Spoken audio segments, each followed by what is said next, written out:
За сайн байцгаана уу. Өмнөх одоо влогоор аяллахын влогоор та нартай дандаа гоё гэгээлэг юм ярьдаг байсан. За маш сонирхолтой зүйлүүдийг үзүүлж харуулдаг байсан бол энэ удаагийнхаа дугаараар би айгүй онцгой сэдвийг хөндөг гэж байгаа. За энэ ямар очиртай вэ гэхээр сүүлийн үед одоо нэлээд хүчээ авч утга замбраагаа алдаад байгаа цахим залилангийн талаар та бүхэндээ хэлэх гэсэн юм аа. За энэ надтай ямар хамаатай вэ гэж та бүхэн манд бодож магадгүй. Би бол өөрөө цахим залилангийн хохирогч мөн гэхдээ биш байх. За яагаад би өөрийгөө хохирогч биш гэж хэлж байгаа вэ гэхээр би одоогоор бол ямар нэг байдлаар мөнгө төгрөг алдаагүй байгаа. Энэ зүйлд ингэж орооцолдож яг өөрийнхөө талаас яг физикли ийм бариад өгөх ийм хохирлыг бол амсаагүй байгаа. Би яагаад хохирогч мөн гэж өөрийгөө хэлж яана гэхээр янз бүрийн хуурамч хаягууд одоо цахим орчинд оруулж байгаа зургийг маань ашиглаад маш олон хуурамч хаягууд бий болоод тэгээ тэр хуурамч хаягаар дамжуулаад хүмүүс мөнгө алдаж байгаа. Гэхдээ энэ мөнгө маань тийм бага мөнгө биш, маш их хэмжээний мөнгө алдаж байна. Бүх хүн цахим орчинд зураг тавьдаг. За ялангуяа бидэн шиг ажил нь цахим орчиноор дамжиж явдаг. За янз бүрийн ажлууд одоо дийлэнх нь л энэ бүх хүмүүс ажил хийдэгтэй адилхан бид нар бас ажил хийж байгаа. Бид нар бас өөрсдийнхөө реклам сурталчилгаа, бүтээгдэхүүн үйлчилгээ санал болгож байгаа зүйлээ цахим орчныг одоо орчноор дамжуулж явуулж байгаа. Тэгээ энэ цахим орчинд бид нар одоо зүгээр одоо манай бүтээгдэхүүний хэрэглээрээ эсвэл манай сургуульд илсээрээ эсвэл миний сургалтанд суугаарай гэж ярихаасаа илүүтэйгээр элдв зурагтай, бичлэгтэй, сонирхолтой байдлаар контентийг хүргэдэг. Тэгтэл одоо сайнны хажуугаар саар гихчээр маш олон хуурамч хаягууд бидний оруулсан энэ зургийг эсвэл бидний аккаунтыг маш олон жилээр ингээд одоо хамгийн багадаа 36 сараар ингээд дагаж зэрэгцээ ийм параллел хаягууд үүсгээд яваад байгаа байхгүй юу. За ингээд зэрэгцээ параллел хаяг үүсгэлээ. За энэ хаягийг яах гэж үүсгдэг вэ гэхээр богино хугацаанд хэмжээний зээл гаргаж өгнө. За хөрөнгө оруулалтын боломж байна. За мөн нөгөө алдарт бит бооцоо тавих, мөрөд тавих гих мэтчлэн эдгээр зүйлүүд дээр энэ зургуудыг ашиглаад байгаа.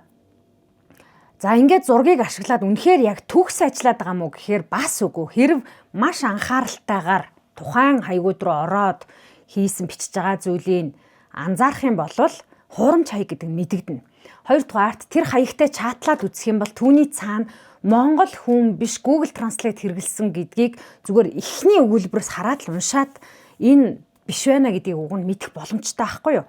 За тэгээ хүмүүс яагаад ийм хаягт ингээ хууртаад байдсан болдоо гэж одоо гайхаад энэ одоо хуурамч хаягуудад хууртаад мөнгө алдсан хүмүүстэй уулзаа. За заримтай нь чатлаад үзэхээр ердөөсөл маш богино хугацаанд байгаа жаахан мөнгө өсгөж авах бодолтой л тийм хүмүүс байдаг. Тэгэхээс ч тэр энэ одоо хаяг маань ямар очиртай, үүний цаана яг юу байдгийг гэдэг талаар ухаж үзэлгүйгээр маш богино хугацаанд шийдвэр гаргаад байгаа бэлэн мөнгөө одоо тэр одоо Монголд энэ таталт хийгээд байгаа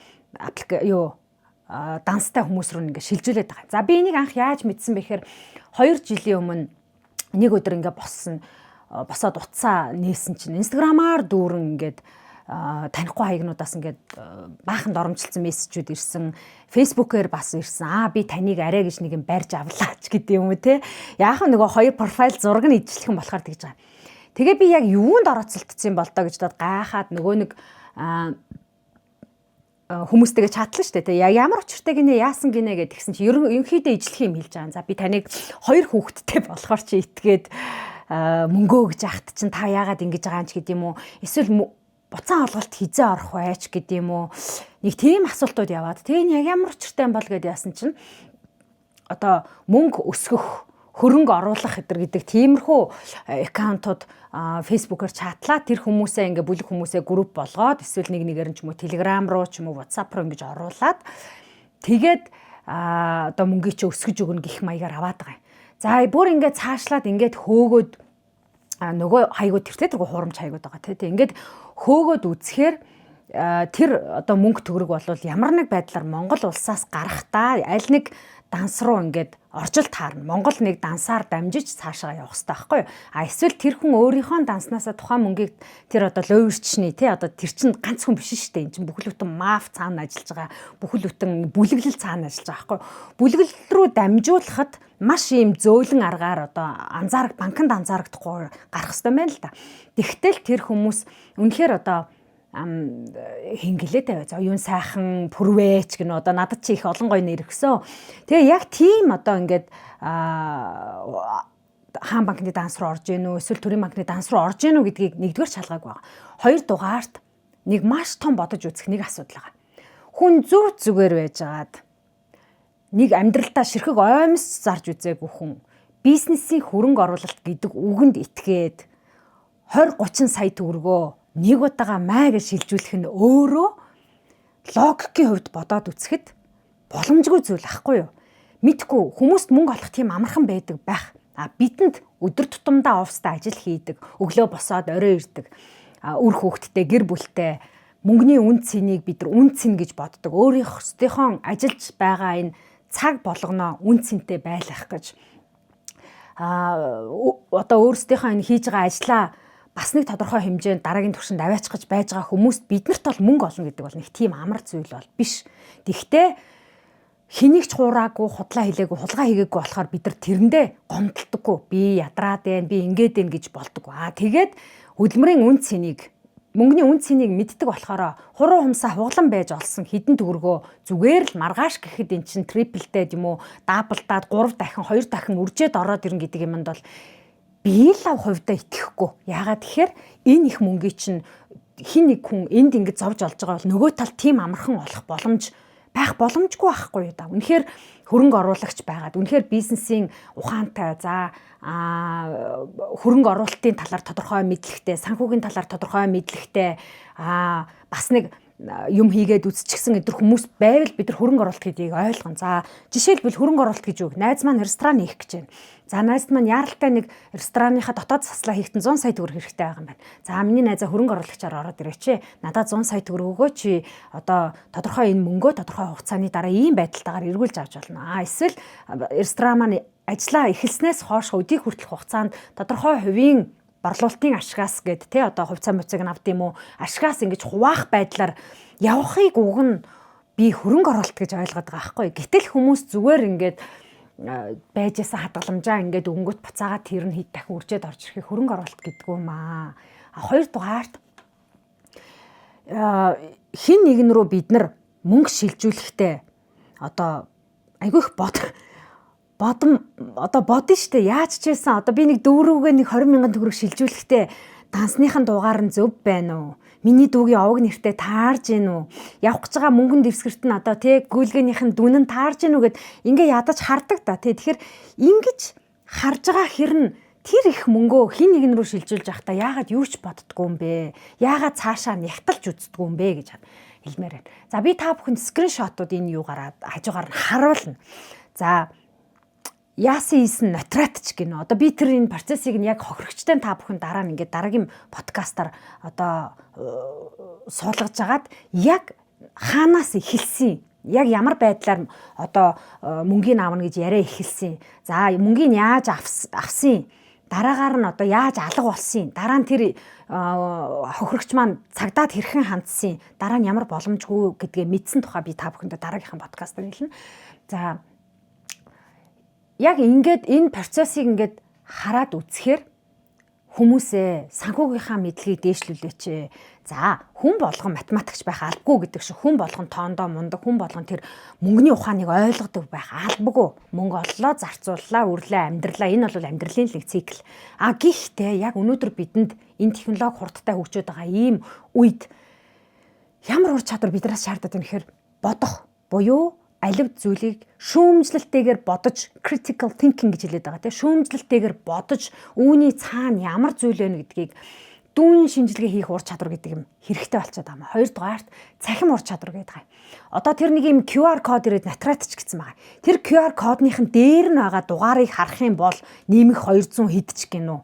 Баруун Африкт байдаг бараа сургаггүй улсын Бенин гэдэг улсын дугаарах байхгүй юу? Яхаараа Бенин гэдэг улсын нотариатч Монгол хүнтэй харьцаад хөрөнгө оруулалт гээд 30 сая төгрөг авах вэ? Зүгээр ингээд логикли бодоод үзтээ таны хил ус байхгүй. Хоёрдугаарт тэр 30 сая төгрөг хэдэн доллар ямар учиртай юунд хөрөнгө оруулж байгааг би хийсэн бол бүр ингээд бүхсийг ухаад бүр явах байхгүй юу? Тэгээ бид нар амьдрал дээр аюу айхтар штэ монголчууд ч гудамжинд ингээл хажуугаар ингээд дайрч орж ирж байгаа машин цэшин сигнал дарж байгааг нь харахаар баг алчих гээд идэг үсттэй тий. Тэр энэ алчих гээд байгаа цангаа. Тэр нэг айхтар юм аа. Мөнгөө шилжүүлдэг байхдаа ашиглахгүй яасан юм бэ гэж бодоод. За тэр маш олон аккаунтууд миний зургийг ашиглаад ингээд зөндөө олон хулигдцээ. Одоо тэгэл ингээл үе байж байгаа л нөгөө аккаунт нь хөөрхий нэг зургаа солитой юм шиг байгаа. Зургаа солингууд би гараад ирд. Энэ миний нөгөө ягаан балааштай зураг гараад ирдэг байхгүй.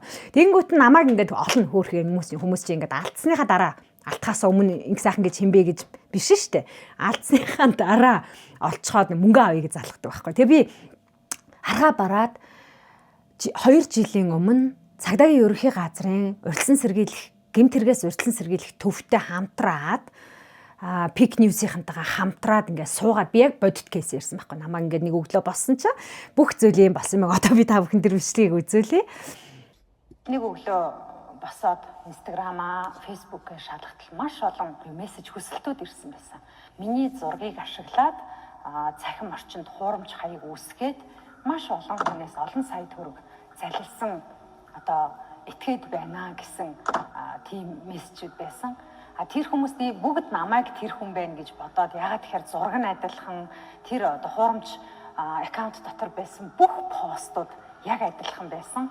Намайг 3 дугаар сараас эхлээд дагаж миний оруулсан бүх зүйлийг хуулж яг адилхан оруулдаг байсан. Ганц өөр зүйл нь юу гэхээр нэр нь өөр байсан. За ижилхэн төстэй нэр өгөөд яг би байгаа мэтэр олон хүнтэй найзын хүсэлт явуулаад за тэр найзын хүсэлт явуулсан хүн рүүгээ одоо их чинь ийм ажил хийдэг ийм хүн байна. Их мөнгөтэй, их амжилттай бизнестэй. За миний бизнесээ хийсэн одоо амжилт маань энэ валют арилжаа одоо юу байдیں۔ Тэ энэ бүхний хийгээд ингээм амжилтанд хүрсийг чи ч гэсэн над шиг болж болно гэж итгэн үнэмшүүлээд хүнээс тус бүрдээ одоо хамгийн багадаа сая 400-аас 10 сая төгрөг хүртэл одоо залилсан тийм тохиолдлууд гарсан байна. За тэгээд тэр хүмүүс над руу хандахдаа яг тэр зурагтай адилхан өөр аккаунт гараад ирэхэд нь гайхаад намайг байна гэж бодоод битсэн. За тэгээд хохирогчд маань одоо надтай харилцаж байхдаа би одоо хамгийн энгийн асуултыг асууж байгаа байхгүй юу? Та мөнгөө шилжүүлэхдээ тухайн одоо банк данс байгаа нэр нь одоо миний нэртэй эсвэл одоо хин гэдин те тэр нэртэй таарч байгаа хэсэгтэр шалгадаг юм уу гэхэд дийлэнх энэ асуултанд хариулж чаддаггүй. За намайг их сайхан гэдэг бол тэр хуурамч хаягнууд нь дийлэнх нь оюун сайхан, мэд сайхан ч гэдэг юм уу те тиймэрхүү нэртэй байгаад. Хэрэв үнэхээр 2 сая төгрөгийг 10 хоногийн дотор 20 сая төгрөг болгож өгдөг боломж байдаг бол яг үнэндээ би ч гэсэн төгөр чи оролдоод сураад бас явмаар байна. Гэвчиг энэ хорвоо дээр үнгүү хоол гэж зөвхөн хулганы хавханд л байдаг. Дэлгэцийн цаана юу ч байж болдог гэдгийг энэ харуулж байгаа. Би ийм зүйл болоод байна гэдгийг өөрийнхөө цахим орчиндоо скриншотыг буюу зургийг аваад өөрийнхөө жинхэнэ хаягтайгаа харьцуулаад ингээд тавих үед доор нь маш олон хүн ямар гиний юм бэ, ямар тэнэг юм бэ, яагаад ийм хин зүйлд ингээд хууртагдаад яасан их мөнгө өгдөм бэ гэж одоо тавлах маягаар маш олон хүн хэлсэн байсан. Гэхдээ яг бодит байдал дээрээ одоо таа ч гэсэн ийм зүйлийг хохирч байх юм болохыг үүсэхгүй. Яагаад гэхээр тэр цаана хэлж байгаа үг, тэр цаана итгэн үнэмшүүлж байгаа зүйл маш үнэмшилтэй байсан болоод тэр хүмүүс мөнгө өгсөн баг. Тэр өгж байгаа мөнгөний хэмжээнийг 10,000 төгрөг, 20,000 төгрөгөөр хязгаарлагдаагүй. 10-20 сая төгрөгөөр хязгаарлагдаж байгаа учраас ийм хэмжээний мөнгө хэрв та хин нэгний данс руу хийх гэж байгаа бол заавал дахин нягтлж шалгаарай. Тэгээ би аргаа бараад энэ бичлэгээ ингээд над руу мөнгө нэгсэн хүмүүс рүү явуултыг. Тэгэл тэр бичлэгийг үзсэн хүн цаана нь яг ямар байдалд орж байгааг би ойлгож байгаа байхгүй юу? Shit. Би ч мөнгө алдсан юм байна шүү дээ. Одоо бол ямар ч боломжгүй юм байна. Гэдгээ мэдэх үед за зарим нэг над руу дайрдیں۔ Би одоо яах вэ? Би мөнгө алдаагүй юм чинь цагдаа намайг хүлээж авахгүй нэгдүгээрт. Хоёрдугаарт та нэр төрөө сэргийлэг гинэ. Гэхдээ надад тэгж явах цаа үнэндээ байхгүй. Хоёрдугаарт адгийн зарга 10 хоног. Тэгээд ингээд цагдаагаар яваад миний зургийг ашиглаад ийна гэд. Тэгээд тэр хүн мөнгө алж авч чадахгүй байхад миний нэр төрийг тэр мөнгөний залилсан бүлэглэлийг бариад би одоо нэр төрөө сэргийлэх ямар ч боломжгүй байхгүй да. Ямар ч боломжгүй. Тэгэхээр би энэ подкастаараа энэ дугаараар би та бүхэнд юу гэж хэлэх гээд байна гэхээр хэрв та ямар нэг байдлаар ийм мессеж хүлээж авсан бол энийг шалгахтаа маш сайн шалгаач. Хоёрдугаарт хэрв таны эргэн тойронд чинь хэн нэг хүн танаас мөнгө асуугаад эхлэх юм бол ямар учиртай вэ гэдгийг асуугаараа шалгаараа ийм юмны хохирогч болох бай. Гуравдугаарт хэрв та ийм байдлаар хохирогч болсон бол мөнгөө олж буцааж алж авах магадлал тун бага шүү. Тэгэхээр хуруу хумсаа хуглан байж цуглуулж авсан хэдэн сая төгрөгөө зөв зүгээр байжгаад хөрөнгө оруулаад үржүүлж болдог теорем, аргачлал, онол энэ хорвоо дээр байхгүй. Үнэгүй хоол зөвхөн хулганы хавханд л байдаг. Та өөрөө хавханд орох магадлалтай шүү. Манай цагдаагийн байгууллагыг би бол огт буруутгахгүй. Яагаад гэхээр мөшгөөд хөөгөөд ингээд явд үүний цаана зөвхөн одоо манай цагдаагийн байгууллагын кибер аюулгүй байдлын тэмцэх одоо албаныхны багаас том баг тэнд ажиллаж байгаа. Энэ гарц сүлжээчин өөрөө их зөөлөн дэвсгэр одоо ногоон гэрэл хасчихсан гэхүүтэй тий ийм байгаа. За мөн эдгээр энэ бүлэглэл энэ хүмүүсээс ингэж мөнгө авдаг хүмүүс чинь хэнийг аль улсын иргэдийг яаж онилохоо маш сайн мэдж байгаа. Энэ бүх одоо Монгол гэдэг улсын иргэдийн цахим боловсрал 0 юм байна. Мөнгө санхүүгийн хөрөнгө оруулалтын талаар боловсрал 0 юм байна гэдгийг маш сайн мэдж байгаа байхгүй юу? Тэгэхээр танд мөнгө одоо олоход хэцүү байсан шигэ гаргахтаа бас жаахан чанга байгаа чи. Одоо өөрийнхөө олж авсан энэ мөнгөө ямар нэг байдлаар ийм сул юмд ийм залжин ийм хүмүүст битгий одоо өгөх тэр боломжийг өөртөө олгооч. Өдөржин шүнжин фейсбુક ухаж байгаа болвол энэ талаар бас ингээд ухаад судлаад мөнгөө явуулахаасаа өмнө хайгаад үзээч. Намайг бол ингээ хайгаад олчтой зураг мургаар нь хайгаад олчтой юм шиг байна. Яг тэрнтэйгээ адилхан яг одоо тэр хайж олж байгаа процесстэй адилхан мөнгө шилжүүлэхээс өмнө намайг хайж олоод та энэ мөн үү? Би одоо ингээд энэ хүн ингээд ийм одоо юунаас ингээ мөнгө авах гээд байгаа юм байна гэдэг талаар асуувал би бас хариулж чадах байхгүй. Тэгээд хохирогч болсныхаа дараа уур уцаараа гарах гайд одоо надаас тэр их мөнгийг буцааж авах гайд хандхад би юу ч хийж чадах байхгүй юу? Чадахгүй байхгүй. Яагаад тэгэхээр би хохирогч биш. Би одоо хорвоо дэлхийд даяар Холливуудын оддын зургийг ашиглаад зөндөөл ловер хийж идэг. Одоо нөгөө болзооны ловерч гэдэг юм уу. Тэд нар ч одоо их л мундаг гоё тэр хүүхэн залуучуудын зургийг ашигладаг юм биш. Яг тэрнтэй адилхан Монголд байгаа зөндөө олон аккаунтуудын зургийг зөвхөн минийхээ биш маш олон зургийг ашигладаг байхгүй юу. Тэгэхээр зургаа ил тавилаа гэд бид нар буруутан биш. Facebook дээр сошиал орчиндөө идэвхтэй байснараа бид нар буруутан биш ээ. Тэгэхээр энэ одоо бичлэгийг үзээ сууж байгаа хүмүүс маань эргэн тойрныхаа хүмүүсийг нэг сайн анзаараарай. Хүүхэд чинь хүнээс мөнгө гуйгаа явж авах үе, дүү чинь өрөнд ороо явж авах үе, нэг иймэрхүү байдлаар мөнгө төгрөгөө алдах гад эсвэл хурааж олсон жоохон мөнгөийг чинь одоо зээлээд буцаагаад хэд дахин үржүүлээд өгөх үе гэдэг яриа гарч явах үе. Маш сайн сонсоорой.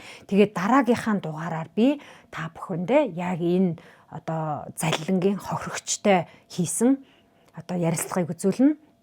За мөн дээр нь нэмээд одоо манай кибер аюулгүй байдлаар сурж байгаа залуучууд маань бас та бүхэнд энэ талаар зөвлөгөө өгсөн тийм одоо цуврал подкастууд явах учраас та бүхэн маань суугийн маань дагаад анхаарлаа хандуулад бас одоо олон хүнийг ийм зүйлийн хохирогч болохоос бүгдээрээ хамтдаа урьдчилан сэргийлэх боломжтой шүү. Тэгээд иймэрхүү зүйл яриад явж байгаа хүн байх юм бол энэ подкастыг та бүхэн маань шеэрлээрэй гэж хэлье. Тэгээд дараагийнхаа дугаараар уулзцгаая.